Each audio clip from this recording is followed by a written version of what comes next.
My name is Lieven Litar. I am the Klingon teacher from Germany, and welcome to the first Klingon lesson of the free-to-play browser game Star Trek Infinite Space. I would say hello in Klingon, but as most of you would know, Klingons don't say hello.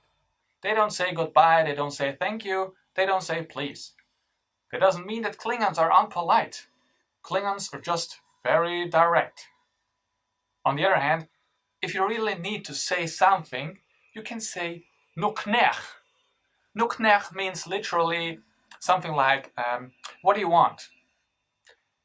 It means if somebody comes up to you and doesn't say anything, well, you can just say nuknech, which means what do you want? And the other one can just state his business and say what he wants.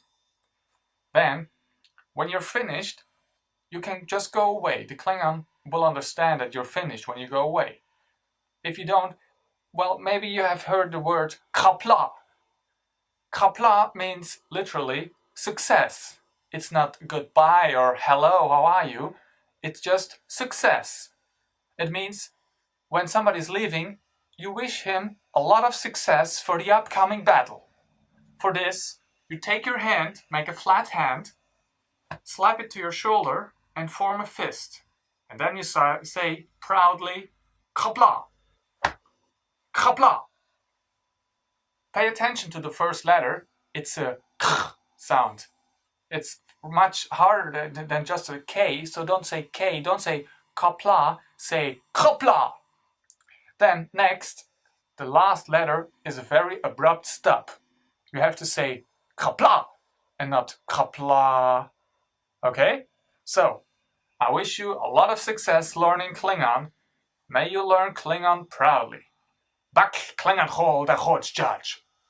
Kapla! Electric!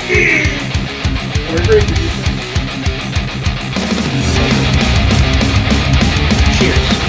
One more. Hear that song? Pretty good. Whole new variation.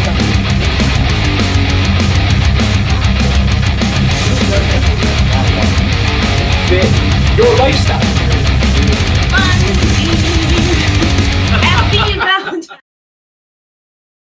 Welcome back to the basement, ladies and gentlemen. It's Friday night and it's 8 p.m. That means two things. You're here with me, talking cocktails, talking beer, revealing how I actually secretly know very little about Star Trek.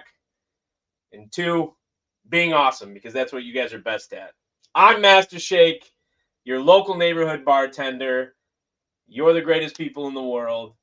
And I am super excited today to talk two things, founders and a cocktail.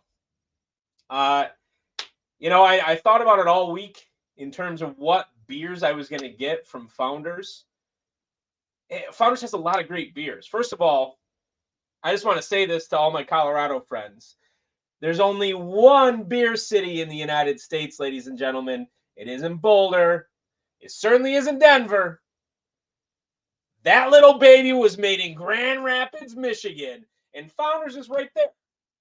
If you haven't been to Founders, I can't recommend it enough. Founders is a phenomenal place, not just because it started when I was in college, which, I think that's coincidental.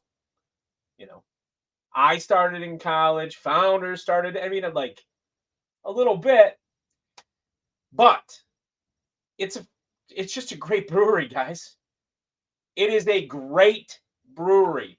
Top 5 in Michigan, maybe top 5 in the United States.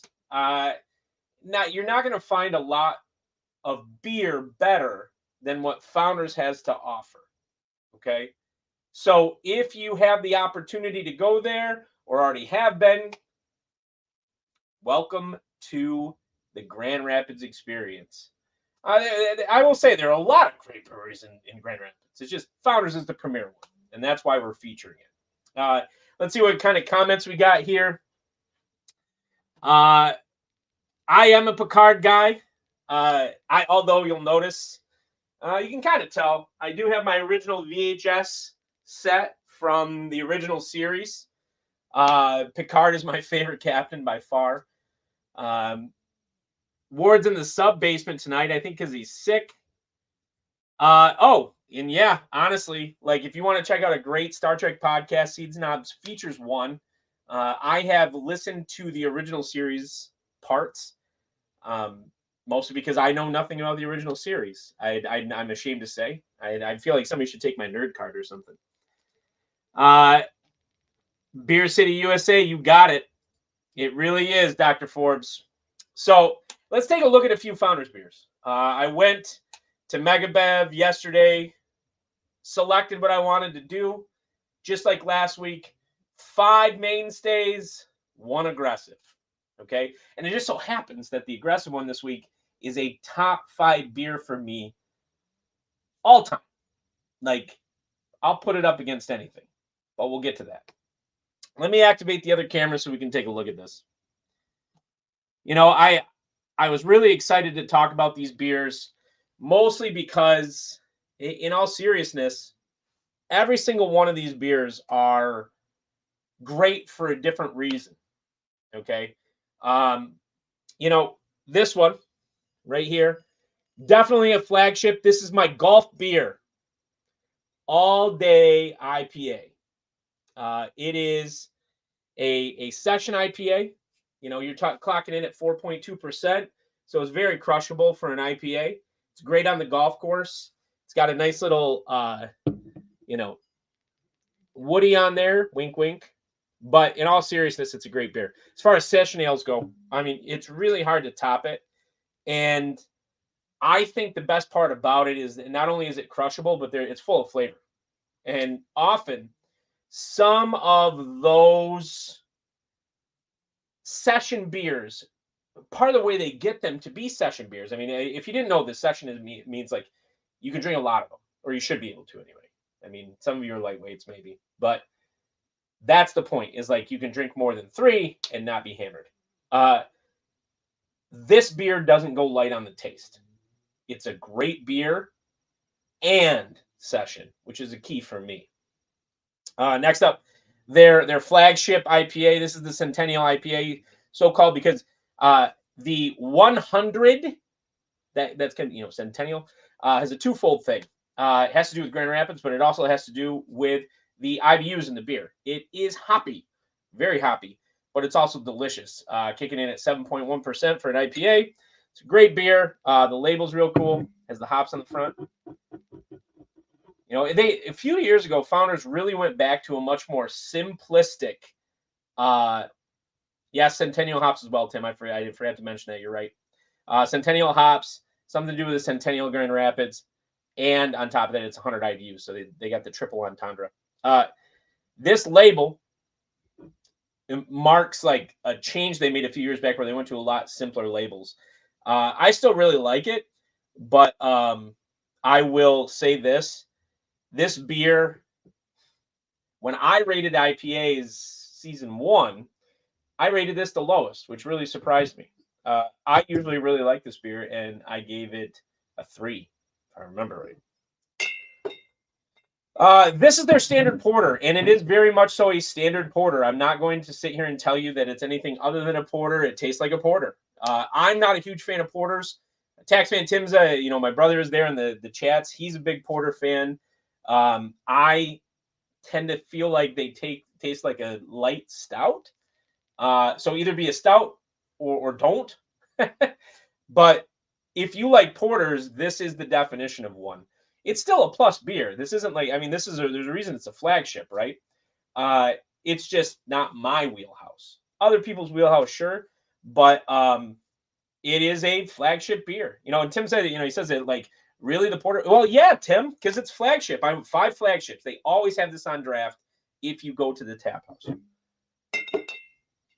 Right here, much more famous for their Kentucky breakfast stout, which is not a mainstay on drafts, but their breakfast stout is a delicious stout. If you really like, in terms of stouts and how they go about, you know, delivering them, The flavor on it is pretty high on the vanilla, not as chocolatey. I think that has to do with why they call it a breakfast stout in the first place. But this is what they age in terms of like KBS or Canadian breakfast stout. That's the maple one that they age. This is the flagship for that. It branches off into these other barrel aged stouts. Highly recommend it if you're a stout fan. It's a plus stout. I mean, hands down. Next up, we have the Dirty Bastard. And no, we're not talking about Ward. The Dirty Bastard is a unique beer. Let's call it that. So let's take a look at this label for a second. And I'll tell you why I'm explaining more about it in a second. It's a Scotch-style ale that very much so has a plus flavor to it. But on its own, I don't necessarily come out and be like, man, I really, really love Dirty Bastard. But it's a mainstay. It's still plus beer. Scotch ales are great, all of that. However, and Taxman's trying to steal my thunder a little bit here. He says here, where'd it go? There we go. Well, I can explain what Red's Rye is Michigan only. Red's Rye is Michigan only, Tim. It is a Michigan only beer now. They do not distribute it outside of Michigan, unlike the other 5 flagships, which can be found outside of Michigan. Okay. So this beer right here can be crafted, well, they craft it, to make a top 5 beer of all time. And this is the Backwoods Bastard. This is a phenomenal beer. This is a top 5 beer all time. Look at that art label. That is a great art label right there. It looks like a drunk Gandalf. Okay. But this is a great barrel-aged ale that starts out here and ends here. Heavy on vanilla, high in the ABVs. You're talking about 9.8% the last batch that I read. This is a great beer. It's great. I give it a 10. I give it a 10. Okay. This beer is without a doubt some of the best that Michigan has to offer anybody. Now, I do not know if this is distributed outside of Michigan. These 5, yes. I don't know. But I would put this up against any other kind. And I'll tell you this. Yeah, no Rubaeus, Miranda. No Rubaeus. You know why? Because I don't like it. Okay, I know it's a popular beer. I know. I just don't like it. I picked beers that I at least enjoy drinking. Okay. Rubaeus is another mainstay for them and became a mainstay roughly in the mid-2010s.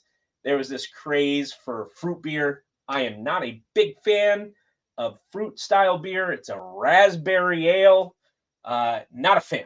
Quite often you can get it on draft. It is super popular. I am in the minority by far. Not a fan of Rubaeus. I think it's too sweet. Out of these 6, how would I rate them? This would be a B plus. This would be a B plus, C plus, B plus, C plus, A frickin' plus. I say check it out. Not gonna lie. Dr. Forbes in there saying she hates Rubaeus. Usually Dr. Forbes and I line up in terms of our flavor. We both really like high ABV, high alcohol things. All things high alcohol. Right here. It's because she's smart. That's why. Oh, here we go. George III's in here. Love you, George III. We got Betting Bros going on tomorrow. Hope you tune in. Black and Tan. George, I'll be honest. I like to make my own black and tans. And maybe it just comes from my bartending time, but I prefer to do it the old style in terms of how you use Guinness. Okay, that's my favorite. Yes, C plus for Dirty Bastard. Sorry, and it's just a standard Scotch ale. I'm sorry, it's okay, and it's certainly so. You know what it isn't? It isn't this. The scale's got to be somewhere. It's not much above the Miyagi line. Come on. Cocktail time. I'm hoping that you enjoy this cocktail as much as I do because I had fun thinking about it and making it. Okay. Shout out to a guy who taught me a lot about how to make cocktails, Henry. I don't know if you're tuning in, buddy, but the very first time we ever were making cocktails in the bar that featured a torch, he was rightfully so concerned about its usage in the bar. And true to form, I basically tried to light any cocktail I could on fire. So tonight we are doing a flaming cocktail, and it is based on Star Trek. Now, this was not an accident. I think it was this week or maybe this weekend. Sturdy has been looking into Star Trek versus Star Wars, and he is doing Star Trek 4, The Voyage Home. At some point, it was either this week or this weekend. That's my least favorite Star Trek, by the way. I just want to mention that. I prefer, the motion picture over 4, but 4 is one of the most popular. They save the whales, they go back in time, all this stuff. Anyway, I wanted to make a cocktail about Star Trek to tie into what Sturdy was doing. And I sat there and I thought, and originally I was like, I got to do Romulan ale, right? But I've actually done Romulan ale for an Instagram special way back in season 1. Okay. It's not hard. I wanted to come up with something creative, and I wanted to say, like, okay, let's think about this for a second. Let's ignore Star Trek for a second because my knowledge is so friggin' limited. And let's think about this for a second. What would a Klingon drink if he came to my house? And that's where I started. And I was like, well, it's got to be a flaming cocktail because it's a Klingon. They're so aggressive. They like fire, all that stuff. 2, has to be high ABV. Their blood wine that they drink is supposedly like you drink 1 and you're almost dead. So I was like, I want something that I can light on fire and is high alcohol by volume. One of the highest alcohol by volume drinks that you can make is called a Sazerac. The original version is higher in ABV than what you usually order now. Now you order what's called the French Sazerac, which is a slightly different twist on the original one. In terms of what you want to do with it, it's up to you. You can look up the recipe, but it's really, really Peychaud's bitter, rye, a little bit of absinthe spraying around the outside of whatever you're stirring it in, and an expressed lemon peel, and that's it. It's a real simple but delicious cocktail. I wanted something a little more complex for my Klingon friends. I can't say clock or whatever, but I wanted them to drink something that was on fire and delicious. So I went back to the original recipe, which to a certain extent builds on what we worked on last week with Cavassier. So it's a rye and Cavassier mix with a splash of lemon juice featured in, and my Klingon twist to it. It's going to be on fire, and there's going to be a flaming meat stick as a garnish. So wonderful. Let's light things on fire, guys. What do we need today? Well, we're doing a non-shaken drink, so we need a mixing glass. And I got my cheaper mixing glass. I'm not using my expensive one, just because we do have, when you're starting stuff on fire, you don't want to have your expensive stuff around. You need a standard glass, standard cocktail glass. I'm using one with a little bit of gradation in it because I think it looks neat. That's about how deep that is. I didn't really think about it too far beyond that. Knife for the lemon, like always. Lemon, roll in your hand a little bit. This is a trick that I've started to do myself. I looked up this thing online about microwaving them, but as I've complained about constantly, variable lemons are variable lemons. You want to get more juice out of it, you have to have some sort of pressure on the outside, just because that juice gets along the rind and it's annoying. So just give it a couple rolls in your hand or on the table. Squeeze. You want your press. I'm using the silver one today. I didn't grab the bronze one. Bar spoon for your stirring, and as you all know, the spanking. I'm using a strain spoon, not a strainer today. A strain spoon. I actually prefer to use this when it comes to mixing glasses like this. Some people do, some people don't. It just depends on your preference. It doesn't matter in terms of this. The ice isn't going to be profuse enough that we have to worry about it.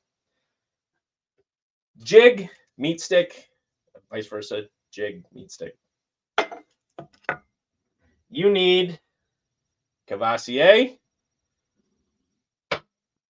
your overproofed rye, and I'm going to turn on the other camera for this so that way we can take a peek. Here is our overproofed rye. I'm using Mammoth Distilling Northern Rye, a single barrel select, but you'll notice the overproofing down here, we're kicking in at 130 proof, just like our Klingon friends would like, 130 proof. And your absinthe, 138 proof. Now, this is for twofold reasons. One, this lights on fire really well, and that's why we're using it.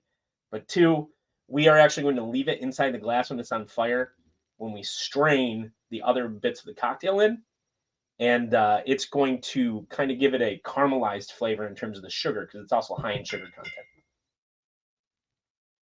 And to light things on fire, your torch, okay? The torch is important.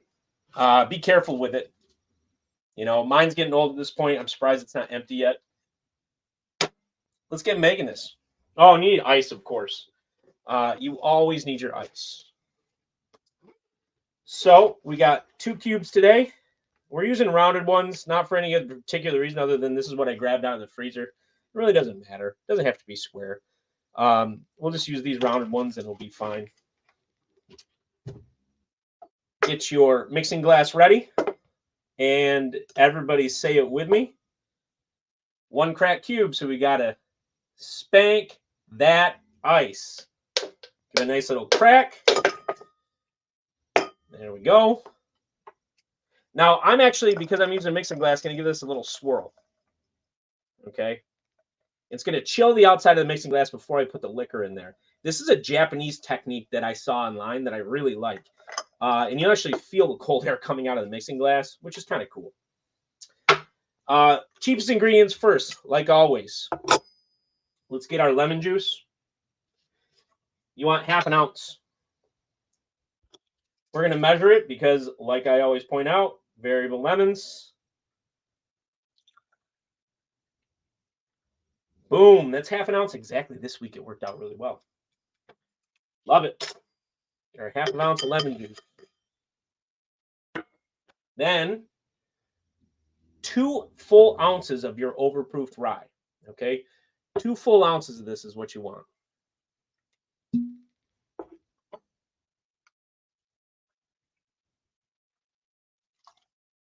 And you want 1 ounce of your Cavassier. I can't say it unless I say it exactly like the ladies' man did back in the 90s. I can't help it. It's a 90s thing. Come on. Tim out there microwaving his lemons. Who's got time for that? 1 ounce of Cavassier. Now, I'm actually going to let this sit for a second while we do our flaming glass, okay? We'll give it a stir first with your lemon juice, the Cavassier, and the rye. Just give it a nice little stir until you're happy. We're going to set this off to the side. Now, the careful part. Lighting stuff on fire. We're going to make the other camera big for this. Oh, I can't. That's right. The mic's tied in with this one, so sorry, guys. I really wanted you to get a chance to see the flaming, but I'll try to set it right there so we'll make sure we can try and see it. This is how we're going to do it. We're going to pour 1/2 ounce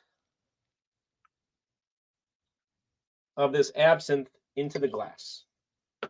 Now, I've practiced this 5 times between yesterday and today.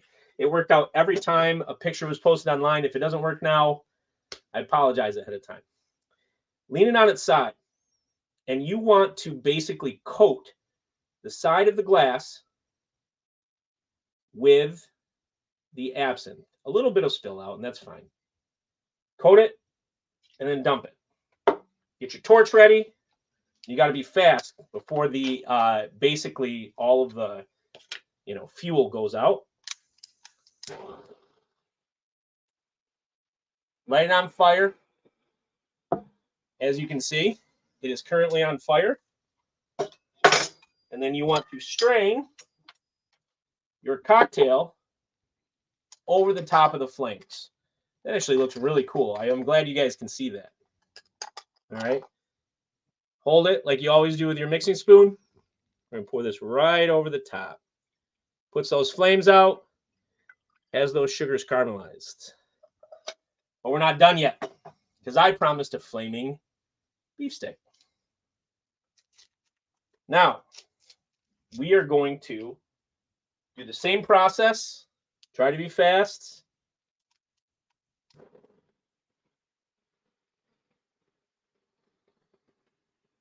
You'll hear it sizzle.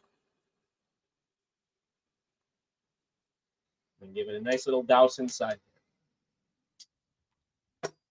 Now you have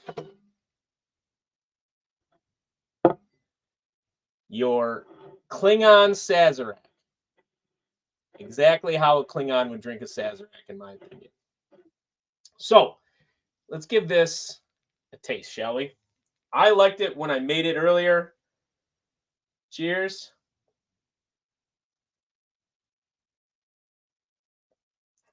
Oh, that's good. So, really boozy. Obviously, like I told you it would be. Super boozy forward. The lemon juice gives it just a little perk. Now, you may wonder, I put lemon juice in it. Why are there no sugars, Mastershake? Well, we created the sugars when we lit the absinthe on fire. That was the goal. Okay? So, it's enough to balance out the lemon juice and not make it tart. You have the sour mix in there without making it too tart. And then the booziness comes in. The rye provides a little bit of burn afterwards. It's a complex cocktail. I'll give it a 4 out of 5. It's not something you'd want to drink more than one of, both because the booze content and the flavor is very strong, but it's pretty good. Cheers. Or whatever Klingons would say, or whatever. Oh, man, that's good. I had a lot of fun this week. I love making these cocktails. I'm looking forward to next week. I haven't decided what I'm going to do yet. If you guys have any ideas of things you want to see, don't hesitate to reach out to me. Just give me a DM. Let me know, what cocktails are you interested in? I'm not stuck in my ways in terms of it. I want to do Star Trek this week just to align with Sturdy, but listen,